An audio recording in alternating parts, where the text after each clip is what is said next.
And now I'm going to shift gears to what's happening in your household on a monthly basis and where you're probably in much more familiar territory. And that would be the second core step, the monthly plan. The biggest difference with this monthly plan from many other budget models is not working from an average for each month. And I realize many people use their software that produces beautiful averages, which is great. And it's a great start, but I'm suggesting you go into more specific detail each month, and we're going to get to that. The idea is to pull all your information from your reports and plug it into this format that I'll go over and do it for each month. And you're going to do it a few weeks before the month actually begins. So it gives you a clear, simple picture, a proactive type of projection, a forecast of where you're going to potentially stand for the month, and doing this ahead of time so you're prepared. So let me review the three expense areas that we have here. And we'll talk about outline or income, but then we've got the three types of expenses: fixed, variable, and occasional. And then are you positive or negative? So let's take a look at the budget, this monthly budget worksheet now. You'll notice the very first category at the top here, and I'm going to actually move over here. Under the expense here, we've got fixed amounts. Everyone seems to know most of their monthly fixed bills, their mortgage or their rent or their car payments, their auto insurance, their other insurances, their student loans, the daycare, gym membership, Netflix, internet. Those are all the no-brainers, and most people can write those down on the back of an envelope. The problem is thinking that this is your budget. It's really only a part of your budget. And some people include credit card payments as fixed. And I'll cover credit card payments at the bottom of this worksheet. And if you're suffering from a financial holiday hangover in January or most of the year, I'm sure the credit card section will be a big part of your monthly planning. But you'll notice that you have a place on this whole concept to have a due date, a place to have a due date, and then when you pay it. And this is another critical piece when I work with people on the whole worksheet, where we put it all together. And when we get into that, then we're getting into all kinds of ways that we use this planner, including some of the dates. But for now, we're actively doing something with the information. We're going to just kind of focus here on our basic expenses. So we have fixed expenses, and we also have the savings. And what we're noticing with the savings, the difference here is that it's the pay yourself first concept. And you're actually going to be able to do something about it. This reserve fund that we talked about, first is the pay yourself emergency fund. And then we've got the reserve fund. And that's what we were just talking about when we were going over that yearly. It helps you realize how much that monthly average amount actually comes to, but it's not actually being spent here. And then, of course, if you have goals and dreams, it's another place where you're going to want to save some money. But it's all about paying yourself first and seeing it as a fixed expense. So back to thinking about the emergency fund here. Emergency can be your dog ends up at the vet after a fight, or you bite down during a meal and you break a tooth, or your vacuum cleaner blows up. There's a need to have money be put aside in emergency funds. And then the reserve fund, of course, we want to have money set aside for those yearly and then our goals. And you may have different terms for all of this, but the key is to be aware of these different reasons or categories for saving money. And it's still all about paying yourself as a fixed expense versus a typical approach of seeing how much is left at the end of the month and then putting that month aside. But you're being actively involved with it and making some plans.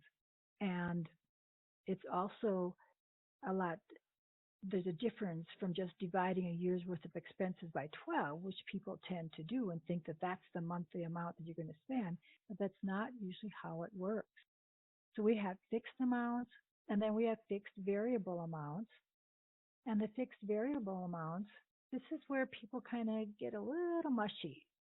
These are the bills and expenses that come in every month. You don't just quite know exactly how much they're going to be. They may vary. Your utility bills, your phone bills, even your groceries and gasoline. Sometimes people with their utility bills have them on a budget billing program, so they know exactly how much they're going to be, and that's great. But if not, you still have this whole variable concept, because these are expenses that are going to be in your household no matter what, and they are going to vary. And even things like school lunches and when you're going out to eat. So this is all part of the variable. And then finally, we have our variable expenses, and then we also have what I call those occasional expenses. This is where you factor in all those unique events and expenses for that particular month, not the averages of the expenses that are not happening, only the full amount of what will be or you think for sure is going to be happening for that upcoming month. So we look at all these occasional expenses, and that's household, personal, or clothing, etc. This is where you plug in the haircuts, the highlights, the carpet cleaning, the pet grooming, the different clothing, the little gifts, the little organizers, the dry cleaning, or your child's in college and needs some money for books or rent, and you help out with the kids, or you get the school photos, or your kids' activities, or the school events, or those fundraisers. How often have you been hit with the fundraiser just a few days or weeks before it's due, and you just end up buying boxes of chocolate bars? These are things, if you know about them ahead of time, you can start planning for them, or their sports, or their music, or their dance, or even things like books, iTunes, apps, other downloads, video games, those CDs, recreation, the movies, the happy hours, snacks, hobbies, all of that stuff. And when we talk about movies, if you go to movies, how many, how much, will you do the popcorn, the drink routine? I mean, I don't even know how families can afford all that anymore. And then don't forget those other expenses, your ATM fees, your low balance bank fees or transfer fees. And those are the things you start to think about. And then, well, what else is coming up that particular month? Is your sister coming into town to visit? Does that increase the grocery bill, the gasoline bill, the entertainment bill? Or is there a birthday or a special anniversary this month, or holidays? How much will you spend on the party or on the gift, or co-pays for that crown or other procedure? The power really is in the details. And granted, you may not know how much these are going to cost, but this is where I do say go ahead and guess, make an estimate, put some figure in that space as a placeholder. And then maybe you can go to last year's averages if you happen to have that information, or your bank records, and give you some amount, some idea. But if you have to guess, guess. But writing it down is a very critical step, or typing it in. It helps you to think about those things ahead of time. And it's also critical that it's not just about the numbers. You're really being aware.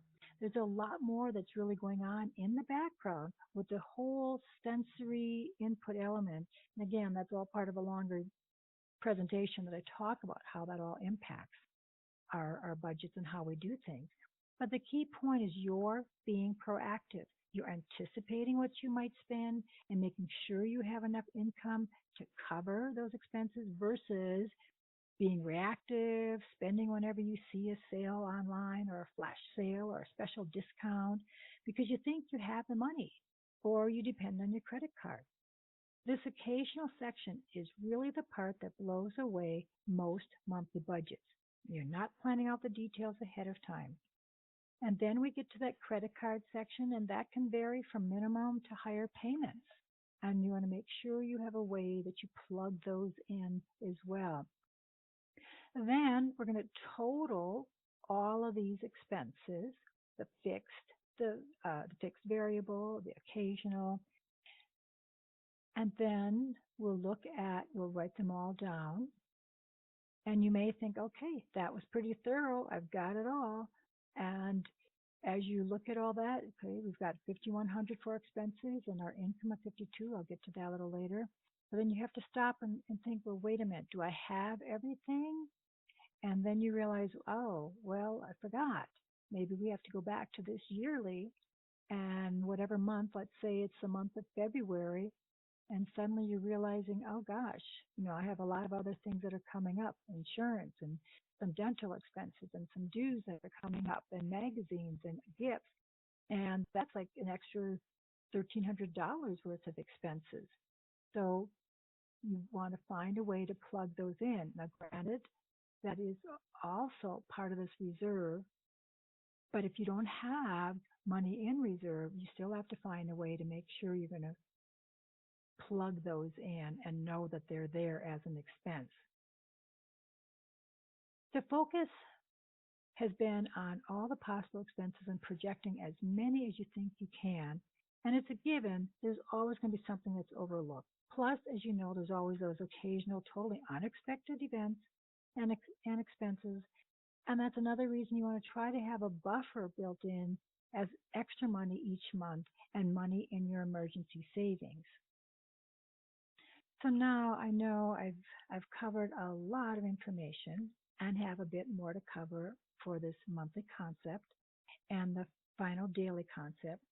But if you need to take a little breather at this point to take this all in, you may want to just pause this recording, come back just a little later when you're fresh, and just take that break. And I realize for some this is just a snap. It's real easy. And for others it can be a bit daunting. So I've worked with enough brilliant people to know how easy it is for anyone to just start glazing over at this point. Also, I know I'm covering a lot of information. I'm talking fast. It's kind of like that dentist who gives you that anesthetic shot to numb you. They inject the shot very slowly, allowing it to gradually soak into all the tissues, and that's why it's not so painful if you have a dentist who's really good. And I had a good dentist who explained that. Well, actually, I'm giving you a shot very quickly, so it's a lot more of a painful process. Now, getting back to this monthly, I haven't talked about the income yet. The income's listed here at the top, which is designed to help kind of coordinate all the timing of the income and the timing of the due dates, because there's a place for the income time that the money's coming in and when some of the bills are due.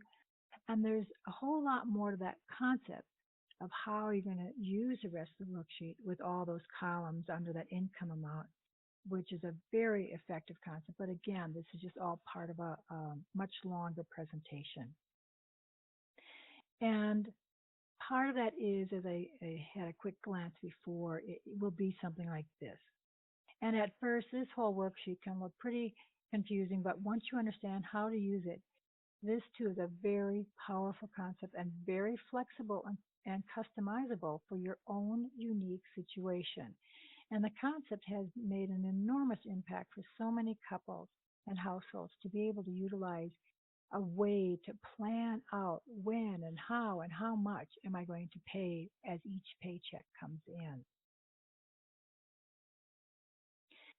And for now, I just want you to note how this income total is added. So we take the income from here and we add it at the bottom. We have your expenses there, and then you're going to see where do you stand. For the final step, you subtract that, find out what your potential status is going to be. Now remember, you're doing this in advance. So it's only on paper picture, or Excel, or your software, a screen picture. But it's definitely a forecasting tool to help you be prepared ahead of time. Are you going to be short funds, or are you going to have extra at the end of the month? And in both cases, what do you do about that information? And this is where that whole proactive planning really pays off. When I'm working with clients during a workshop, we'll go through these specific expenses line item by line item, start thinking through what are the options, and we do it much more carefully. Now, what if your month looks like it's going to be short? So let's say this Visa bill is suddenly 350 instead of 100, and that means we're now going to be short for the month. Actually, this is great news because now that you're outlining this plan ahead of time, you still have time to do something about that potential shortage. The month hasn't started yet, and you can always make arrangements if you need to. Remember, you always have four choices. And let's go to these choices. What can I postpone? Can this item or activity be put off a month or more? Or where can I cut back? I'll buy those $35 sale shoes instead of getting the $86 pair shoes. Or how can I find a creative way to have my needs met? Remember, this is not about deprivation. It's about finding ways to get your needs met. I mean, maybe you barter or you sell some stuff or you leverage your skills or you can tutor people or whatever you can do. And then finally, what can I eliminate altogether? Now, this is the last option since this can tend to just stir up those feelings of deprivation. Remind yourself when this choice comes up that this condition will not last forever. It is temporary. It's happening now. It's not happening forever. So these are ways to still stay in control if it looks like your budget's going to be overextended. For couples, when money may be short for the month, this can be one of those triggering times, and I get that. However, by having this outline and this financial roadmap as a proactive approach and an intention to work together, you have a focus for staying objective and focusing on how you can make this work. What options can you consider? Rather than just sliding into the personal issues, the family history, it's not personal. Keep it black and white. Keep it about numbers. And then let's take a look here. What if, we're back to the $100 and you have extra money left over? Well, congratulations once again. I don't know anyone who ever has a problem thinking of ways to use their extra money. However, this is when I redirect people back to that yearly budget worksheet, that whole idea of these yearly expenses, and you start looking at maybe you have that extra money and you've got March coming up. You've got a whole variety of things coming up in March or any one of these months when there's a lot that's coming up. And you start to look at that and suddenly you're realizing, it may be that I'll put that extra money into the reserve savings instead of buying the new dress or the new video game, the new Xbox, or that special night out at the new restaurant in town. It helps you get a different perspective. So in your forecasting, if you see that you do have great excess or some excess of money in your budget, the first thing I always encourage you to do is get that money out of the checking account right away. Put it into one of those saving categories. And you know this. Move that money out so you don't see it and have that false sense of security or false sense of having extra money. I mean, I've worked with enough people to know human nature and money. That extra money becomes very seductive, taking you away from your plan. You start to lose the focus on your investing or your savings or your goals. And this is when people tend to relax about their discipline and their focus, their proactiveness. Like, hey, I got extra money. You start being more impulsive again, using the extra money for unplanned expenses. And then the spending leaks start up again. And it's very easy to slide back there. After all, we're all human. But the key point is to prepare this outline of all those potential expenses and compare these expenses to the income way in advance of the month. And people often, like I mentioned before, they'll start it 2 or 3 weeks early to be proactive about it. And the beauty of creating a clear monthly spending plan ahead of time and knowing what you can and cannot manage or handle that month can be very liberating and very empowering. And now you have a sense of control and confidence. And at my workshops, I often say to people, a well-planned budget is going to help you be able to spend money without guilt and save money with more ease. And I didn't say spend without a plan. I said you get to realize that it's okay to spend in different areas without guilt. It's okay to buy that new dress. It's okay to buy that new iPhone. It's okay to buy that extra groceries. If you plan for it and the money's already there, then go do it. And most importantly, as you review your plan, you get to assess, is your spending really staying in alignment with your personal and family values, priorities, and goals? This is not about lack and deprivation. This is about mastery over your money. You're changing your thinking, you're changing your language. Instead of saying, I can't afford it, notice the difference when you hear, well, for now we're choosing to hold off on this expense. And doesn't that feel much more empowering? It's the same for children and what they take with them mentally as they become adults. When that whole idea of can't afford it comes up, there's different ways to say that. So if you feel you could use a little bit more coaching on this whole concept of coming up with a monthly plan, or you need some hand holding or a third party approach for the two of you through this planning process, you're always welcome to contact me or go to my website for coaching services. So I want to move on to the final step. And many times when I take clients through this 3-step approach, they finish these last 2 worksheets I just covered, like that yearly plan of all those periodic expenses and this plan here with a monthly expense plan. And they go through that and they have a better understanding of it, of what's been going on in the past. They realize why things got out of hand with their budgets. And at this point now, they're really generally very motivated and they're ready to change their situation. And this is often when people realize that, well, rather than this wild guessing at just plug in an amount for groceries or plug in an amount for gas or meals out or my kids' expenses, I'd like to have a better system for tracking the real spending, getting a better understanding and more accurate information of just where that money's going. Well, this is that sweet spot in the coaching process where I get to start off with, oh, I'm so glad you asked approach, because now I can bring up the concept of tracking from a more positive position versus the usual drudgery reaction when you tell someone, hey, you need to get a handle on your spending, you need to track that stuff. You need to see where the money's going. Now we're in a more buy-in, motivated position for starting a new habit, and both parties are involved with this and start to work together with it. So then we're going to move on to the third step, the third core step with the daily plan.